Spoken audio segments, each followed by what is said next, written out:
Good evening. I am Carrie Cronin, Assistant Library Director at York Public Library.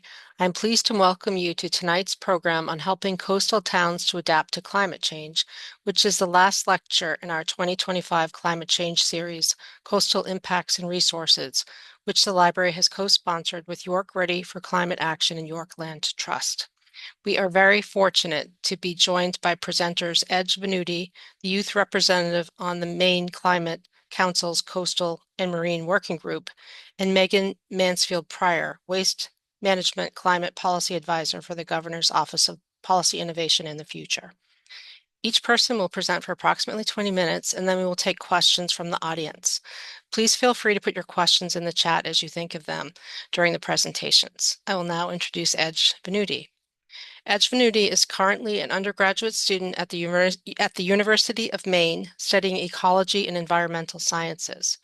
She has worked with various climate justice organizations since high school and is always looking for a way to help her communities build resilience to climate change. Recently, she served as a youth representative on the Maine Climate Council's Coastal and Marine Working Group, which she learned about where she learned about the technical applications to creating change on the government level and utilized her voice as a young person who lives on the coast. Welcome, Edge. Thanks for being here. Thank you so much for having me.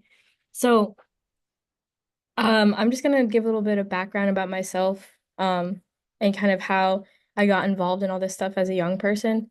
I'm 19 years old, but let's see, I started doing this work when I was about 15, so I would say it's been about 4 years now. But I have always been about climate change my whole life, ever since I could conceptualize what it was from a young age. Um, and living in Maine, I just understand like what's at stake because the state has so many beautiful landscapes and natural waterways, and the people here are really connected to the land. So I feel like it's very important to protect, especially this place.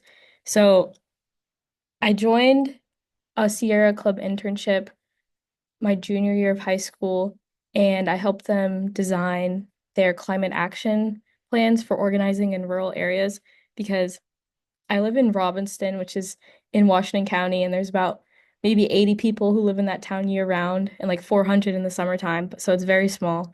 And so Sierra Club was hoping to kind of create these climate action teams that would help um, figure out strategies for delivering climate justice, but they weren't sure how to like do that in rural areas. So as someone who lives in that area, I was able to give them some tips and tricks for getting more organization done, getting more people gathered in that kind of situation. And then from there, it really just kind of stemmed. I joined Maine Youth for Climate Justice, which I'm still a part of today.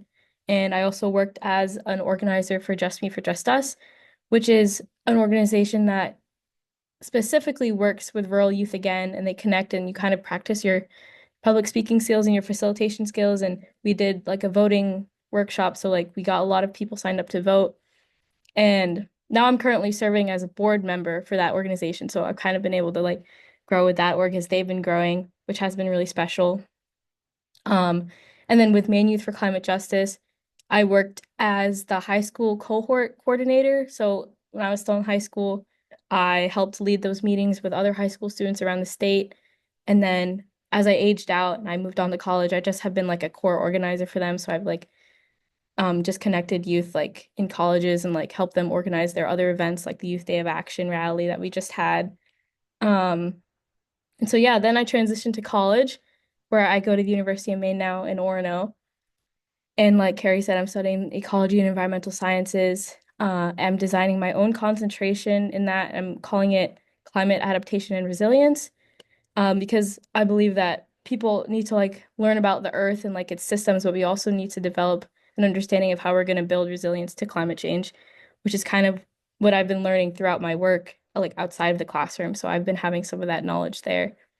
And so then, yeah, my freshman year, I was very lucky to receive an invitation to serve on the Climate Council as a youth rep for the Coastal and Marine Working Group. And so I spent kind of like that fall and that spring, once a month, I would get up super early and I'd skip class for the day and I would drive down to wherever the rest of the working group was meeting. And I distinctly remember like my first time going to one of these meetings. And I was like, oh my God, because it was like scary. I was 18 at the time, so it was about a year ago, and there was like all these like really professional scientists in the room and like policymakers. And I was just like an undergrad, my first year of college. Like I was still figuring out like what I wanted to do, like for that. And I was like, why am I in this room? Um, but I remember like the co-chair like kind of called me out in the room, and he was like, I'm really like proud of you and like really grateful that you came down, you took the time out of your day. And I was just like even learn about what we're doing and like learn about the process and to just like be here in the room because that's really important. And that's exactly why I did it because I knew that I didn't exactly have like a lot of expertise to offer to the space, but I did have my perspective as a person who lives in Maine, as a young person who lives in Maine, and I think that that opportunity was really important. And I think that the opportunity should be expanded to other young people in Maine because we're all like part of the community here and we all are concerned about the issues that are happening. And I think that even if it's not like on a super scientific expert level like yet, like you have that perspective. Like I've seen the roads start to get like washed away in towns. I've seen the beach starting to like get cut off in front of my house. So it's like I see what's happening. And I still care. So that's kind of why I went and that's why I do all this. Um and so yeah, now I'm still studying. I'm a research assistant here. I've been a I joined my professor on her project investigating how the energy transition is affecting underserved communities in Maine. And so we're trying to help understand like the barriers and the opportunities that come with renewable energy transitions and what people in Maine actually want to see with that. Um, so that's been super interesting, and I'm learning a lot there as well. And I've also been grateful to have an internship with the Wells Reserve in Wells, Maine. So I was investigating salt marshes and um, the impacts that they have on reducing the impacts of climate change, actually. So that's like, that was a really cool experience as well. And I'm actually going to go back down there this summer again and do it with a different professor. And we're going to be researching salt marsh sparrows. So that's going to be like my field research experience. So I'm just widely interested in protecting the state of Maine, and I'm trying to like dip my toe into as many areas as I can. Um, and just learn about the different ways in which like I feel like I've had a very interconnected view of how many different things are affecting and contributing to climate change through the energy sector and through like the oceans changing. And there is a lot of work that needs to be done, but I'm grateful that like the state has proven that they are ready and like willing to listen to people like my age and younger. As like I continue to get older, like I keep seeing like more young people in Maine like step up to like where I was in high school, and that makes me happy, and like to know that it's continuing on and it's like not going to stop, and people are always going to be fighting for what I think is going to be hopefully a better future for all of us. So I don't really have like too much to say, too much like expertise things. I'm hoping Megan can dive into that because I've seen like the GoPIF presentation and it's very thorough. And I'm excited for everyone to learn about the work that they've been doing there. And I'm glad that I've been a part of it for so long. But I'm also happy to answer questions about that at the end if anyone is curious about any more of the specific things I've been doing. But it's just nice to be here and say hello to everybody. So thank you. Great. Thank you, Edge. Thanks for being part of this. I'm now pleased to introduce Megan Mansfield-Pryor, who is a waste management climate policy advisor with the Governor's Office of Policy Innovation in the Future. In this role, she supports state policy and programs related to materials management, waste, and climate. Prior to joining GOPIF, Megan was an environmental specialist with the Maine Department of Environmental Protection. Megan Mansfield-Pryor is also a counselor at large for the City of Bath, where she serves on several committees, including the Solid Waste Advisory Committee and the Climate Action Commission. Welcome, Megan. Thank you. All right, I have a lot of slides, but I'm going to try to move through them in a timely manner. I might skim over a few things, but we can always jump back if anybody has questions. But yeah, the focus is going to be on the climate plan and resources that are intended to help towns adapt to climate change, and specifically towns on the coast. And I'll also just give a little bit of background about the Climate Council.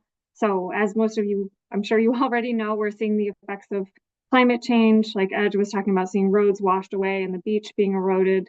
We're having rising sea levels, wetter, warmer winters, less snow, more rain. not all at once, but we're all seeing these changes over time. We had particularly devastating storms in 2023 and 2024 that caused extensive damage, and we lost 4 people in those storms too. So those were a real wake-up call, I think, for a lot of people about the need to become more resilient and really invest in our infrastructure and our communities to make sure that we're prepared for those kinds of storms in the future. Most of our emissions are for our sector-based or territorial emissions, which is what we are looking to reduce with our climate action plan, come from buildings and transportation. So you can see here that waste is a pretty small part, but we did want to include it. And I'm going to talk a little bit more about upstream emissions later, which are not part of our territorial emissions, and why we also should be thinking about reducing those. Our Climate Council is comprised of these 6 sector-specific working groups. So Edge had mentioned that she was on the coastal and marine working group. We also have working groups focused on buildings and infrastructure and housing, community resilience, energy, transportation, natural and working lands, and 2 subcommittees that help ensure that we're basing recommendations in the climate plan on scientific and technical data, and that we have an equity lens through what we recommend as well. I was brought on to bring together and staff a materials management task force, or waste task force, and we were a temporary one-time task force that formed and made all the recommendations for waste that are in our current climate action plan. We have statutory goals to reduce our greenhouse gas emissions 80% below 1990 by 2050 and 45% below 1990 by 2030. And we also have goals to strengthen our resilience, create jobs, and grow our economy, and bring climate action to all Maine people. So make sure that we're recommending things that are accessible, and we're helping give a hand up to people who need it. For the climate plan drafting, we had a lot of public input. We held meetings across the state, in addition to the working group meetings, we had participation from over 200 people, including Edge and the rest of our youth reps and all the people who serve on the different working groups and task forces. We had over 1,000 young people engaged, and the Mitchell Center from the University of Maine also helped us do specific engagement with underrepresented groups, so we could try to get more diverse feedback into our climate action plan to help shape the recommendations. The strategies in our climate action plan are shown here. So this is just at a high level, the different sectors that we look at, and I'm going to touch very briefly on each of these. We also have an online dashboard where we track progress toward our climate action goals. Some of these are still from our 2020 plan. We have new goals now for our 2024 plan, but you can see we're making progress with people driving EVs, new heat pumps, weatherizing homes, more clean energy, land conservation. We're doing really well with our greenhouse gas reductions. We're already 30% below 1990 levels. So we've got another 11% to go by 2030, and we're 91% of the way to carbon neutral, thanks in part to the fact that we're a heavily forested state. So a lot of the emissions that we put out are sequestered by our natural environment and other natural carbon sequestration too. And we have invested quite a bit of money in community resilience since 2020 as well, and there will be much more to come, and over almost 16,000 clean energy jobs, and again, more to come on all of these goals. So the first part of our climate plan is focused on transportation, and currently we have, well, this data is a bit old, but for 2024, by the end, we had around 1,700 EVs and partial EVs in the state, and our goal is to have 150,000 on the road by 2030. We also are looking to expand public charging infrastructure to make sure that when people buy EVs, they can comfortably, feel comfortable traveling around the state and not worry that they're not going to be able to find a charger, as well as just moving away from, single occupancy in particular, but vehicles, personal vehicles in general, and trying to support more active transportation, public transportation, better bike and pedestrian infrastructure, and trying to transition where we can to electric buses and ferries for public transportation, and also coordinating between transit agencies. I know in my community that's something we're working on a lot, is trying to get the bus lines connected so that people can take one bus service to meet with another bus service to actually get to work, because sometimes there's all these different little bus networks and they don't talk to each other. So that's a big focus, I think, for a lot of people, is trying to connect the dots with our public transportation. We've already invested almost $50 million in critical transportation infrastructure through the Maine Infrastructure Adaptation Fund, which is run through our Department of Transportation. The next section of our plan is focused on modernizing our buildings. We've already installed almost 150,000 heat pumps in homes, and we want to install many more, with a particular focus on low-income household heat pumps, because they're pricey to install, but they save money once you have them installed. So it's a great investment. We're also looking to weatherize many more homes. Our goal is to weatherize 35,000 homes by 2030 and have at least 10,000 of those homes be low income. Again, it's expensive to invest in weatherizing, but it saves money for people. So it's a great action to support. And then, as I'm sure everybody is aware, we also just in general need more affordable housing. So we have a goal to build or renovate 1,500 energy efficient affordable housing units per year for the next 4 years of our climate action plan. And that will undoubtedly increase if our population continues to grow as it has. Then I want to talk a little bit more about the waste recommendations. These are the ones that I'm most familiar with because they came out of our task force. But we're also thinking about embodied carbon, which is the carbon footprint of stuff. So these emissions don't get measured in our territorial emission, but they're embodied in the material. So if you have a building that's already built, it took a lot of carbon emissions to build that building. And so we want to see, whenever possible, to see buildings renovated and reused, or at least have the materials reused to keep that carbon and prevent extraction of more materials. So we have recommendations to design buildings for deconstruction and reuse and support more salvage of building materials. We also have a lead by example goal looking to reduce emissions from state buildings 50% by 2030.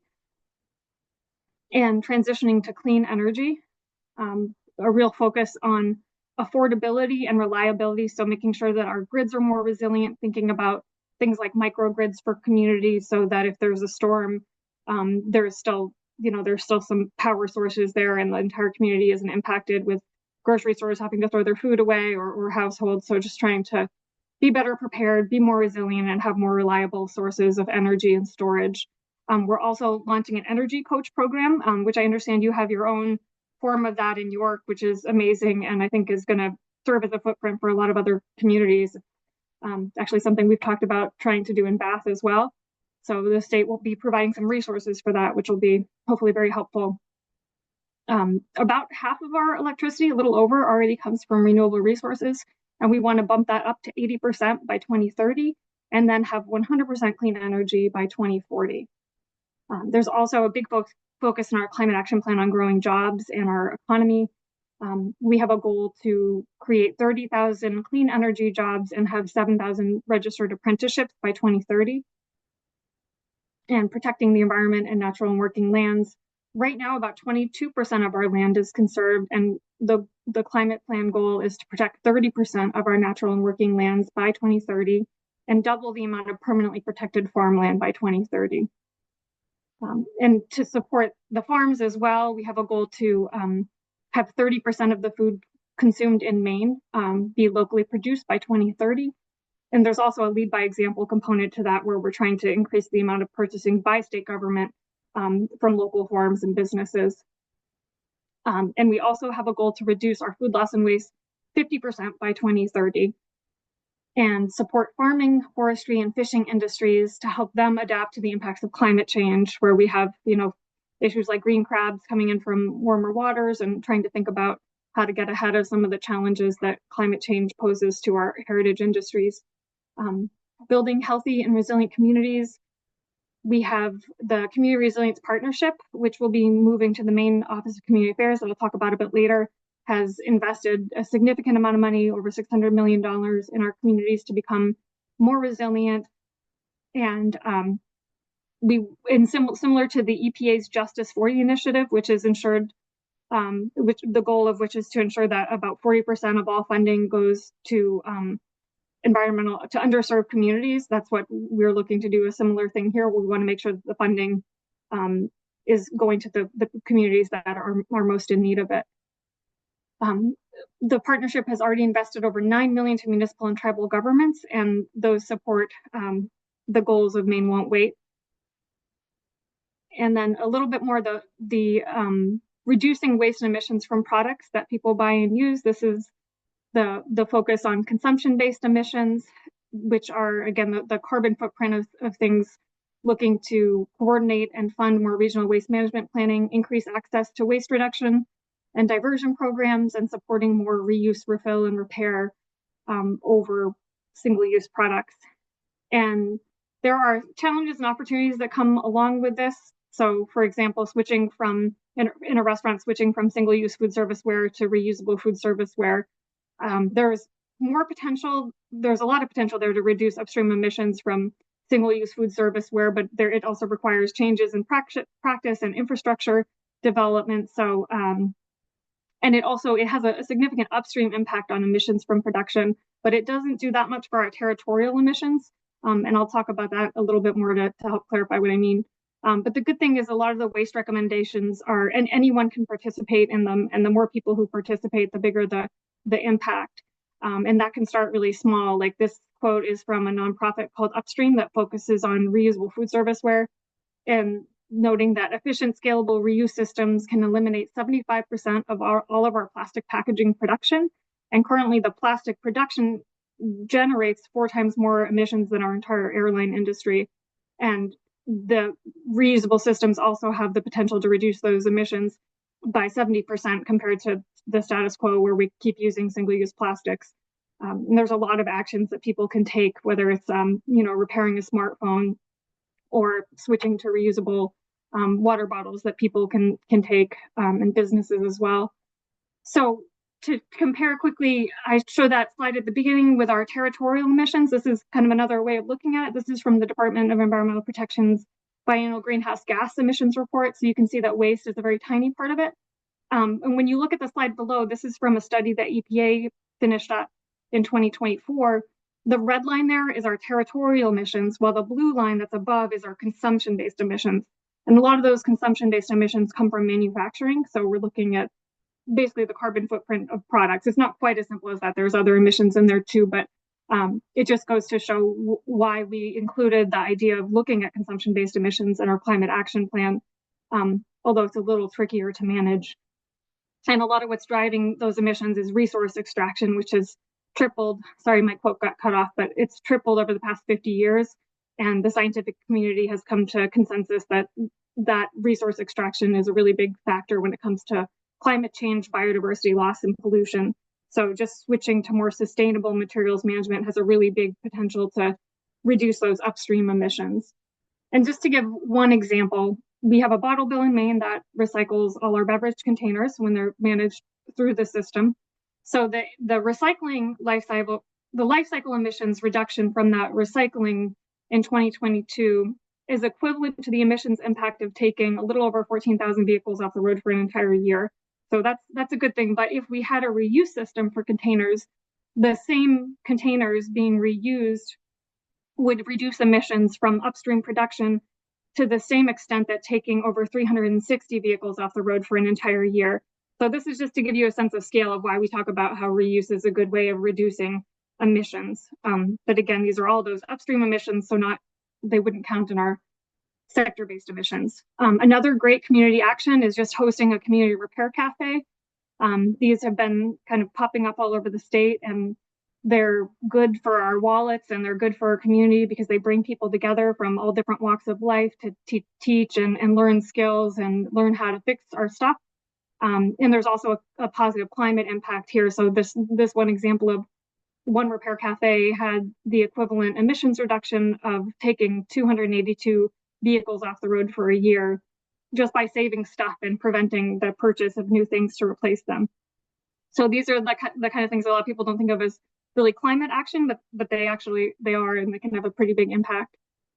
Some other suggested actions: businesses can adopt policies to reduce waste from their facilities and their supply chains.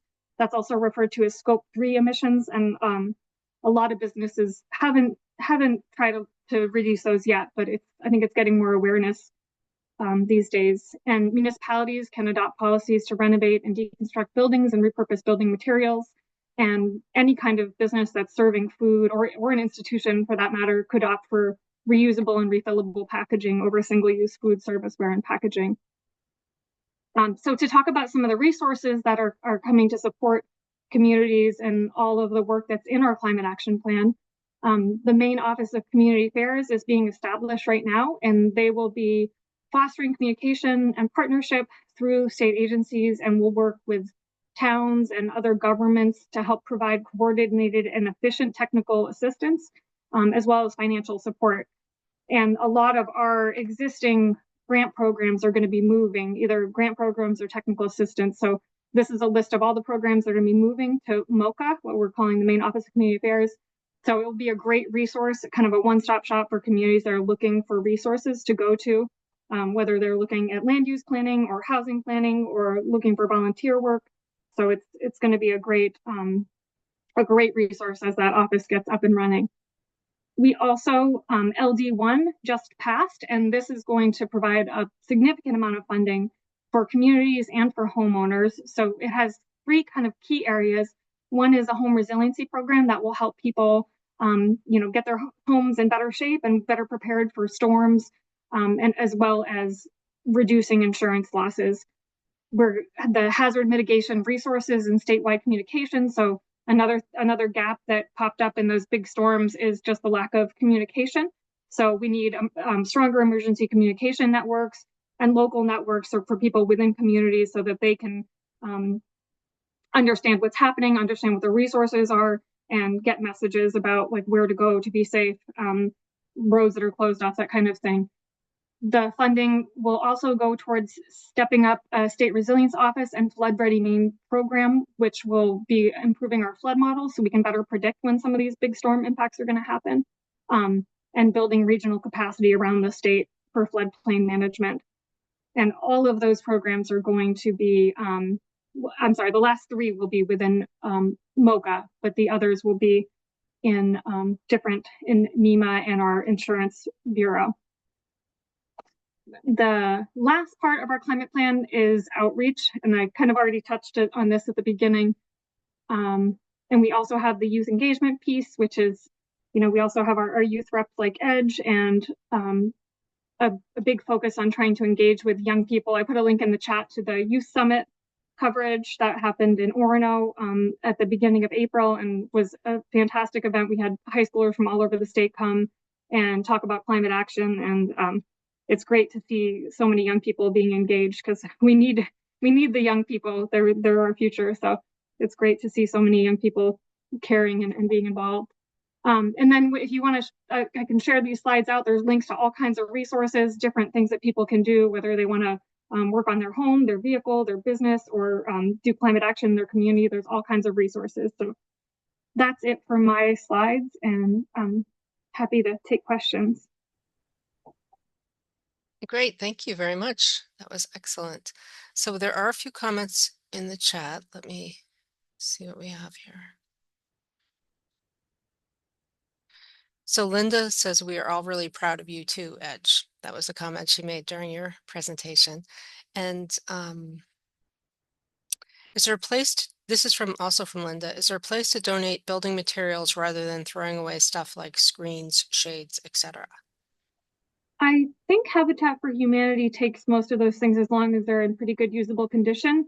There is also one small business that just started recently in the Mid-Coast area. I don't know what capacity that business has for evaluating like smaller projects, but they're working on home deconstruction and structural deconstruction, and they also have a better capability to kind of find homes for material than a typical like waste hauling company would.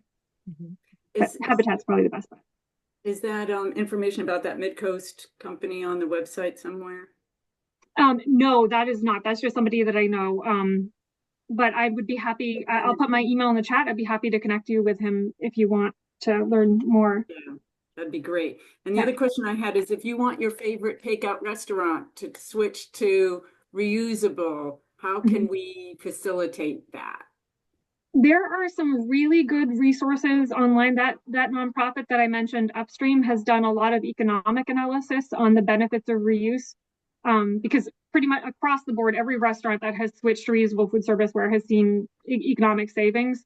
So there are a lot of case studies out there, and there are also some nonprofits like Upstream, and there's another one, Plastic Free Restaurants, that occasionally they have some small amounts of funding. And we also have a waste diversion grant through the Maine Department of Environmental Protection that funds public and private entities, and that would, if a restaurant was interested in switching to reusable, that would definitely be an eligible cost for the waste diversion grant program. It just requires 25% match, but it can be in-kind labor. So if we identify a restaurant that wants to do this, what's the step that they take, I guess, is my question. I mean, we don't have a specific like pathway developed for restaurants for that. But I would be happy to connect them with some experts at Reuse Maine, which is, I don't think it's a formal nonprofit yet, but it's a group of motivated individuals. They're mostly in the Portland area, but some of them are scattered up the coast and other areas that are focused on promoting reuse throughout the state. Okay. So I would be happy to connect you with them too. Okay, great. Thanks, Megan. Yeah, of course. Does anyone else have questions? You feel free to unmute if it's easier than putting it in the chat. We're a small group, so it's fine to do that. I love the idea of a repair cafe. Love to bring that to York. Try that Yeah, here. we have them in we have a shared one between Bath and Brunswick, and we're fortunate to have somebody from the Brunswick library that has really been like instrumental in getting this going and keeping it going. But we also have participation from our Habitat for Humanity store, and yeah, it's a community effort, but it's fantastic. It really does bring a lot of people together. How often are they doing it? Is it something that's more or on a Mostly regular monthly. basis? Really? That Yeah, frequently? usually monthly. I Fantastic. mean, I think they skipped like the holiday months, but typically it's once a month. Excellent. We're also trying to get a tool library going right now. Fantastic. Yeah. It's wonderful. I wanted to mention that we have a special Earth Day display at the library in York for anyone on the call who's local who can come by and see it. It will be up through the end of the month. And on May 18th, York has an ordinance prohibiting the sale and distribution of single-use plastic straws, utensils, and stir sticks that will go into effect. So part of our display, they're giving away free sporks, which is a spoon and a fork in the same unit. And that is courtesy of the Recycling Committee and the York High School Eco Club. So please be sure to come by and see this great exhibit to raise awareness within our community as well. Oh, it looks like Carol has a question. Carol, do you want to unmute? You can ask it. Sure, I unmuted. I remember the library, you did have a repair cafe once. You didn't have a lot of people come to it. And I'm a little, don't have my act together because I just bought an electric car. So that took longer than expected. But Megan, what about change by the government, your town fathers and mothers? They have so much on their plate. How can we convince them? Is it the climate issues, or is it saving money? Or I know we've worked on a number of things in this town, and sometimes there's so much on the table for towns that they have to lose something to look at climate. Do you have any, from your experience in your local government, what moves people? Yeah, that's tough. And especially this year, budgets, if any of you are involved with municipal budget this year, it's very, very, this is a really hard year. I think cost savings is always a really good thing to focus on if you can, and that will appeal to everybody. So people who may not care about environmental benefits will always care about cost savings. And especially because we do have funding in the state for some of these initiatives, or a lot of these initiatives, I should say, if you can kind of do a little bit of legwork as a citizen and maybe connect with some of your committees. I know our committees are really a driving force for a lot of what we do in Bath. They bring ideas to staff, and we'll talk it through with staff, and then it can make its way up through city management and council. But a lot of it really does come from committed citizens and committees that care about this stuff. And then we're lucky to have some really fantastic staff here too. And you probably do as well. So even when they're really busy, they usually will make time for the stuff that's really important and prioritized. I don't know how hopeful that is. I'm sorry. Thank you.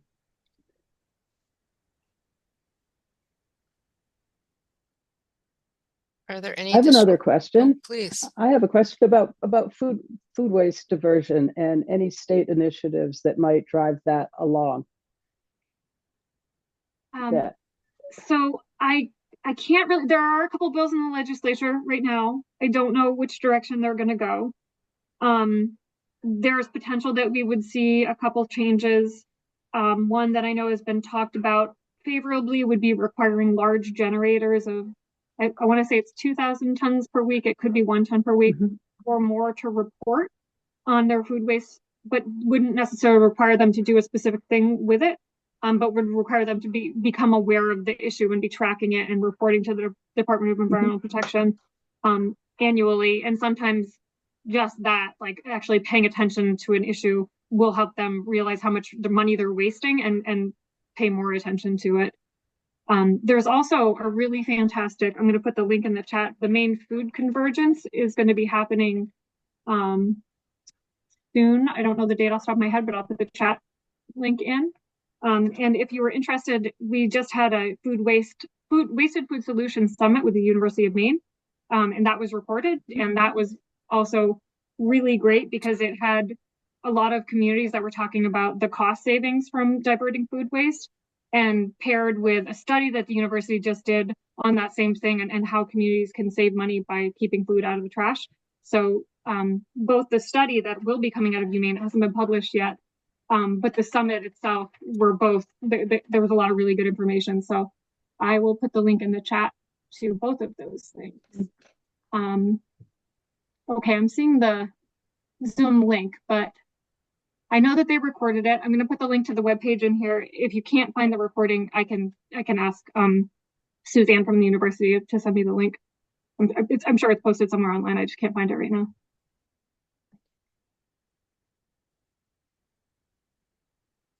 Any other questions?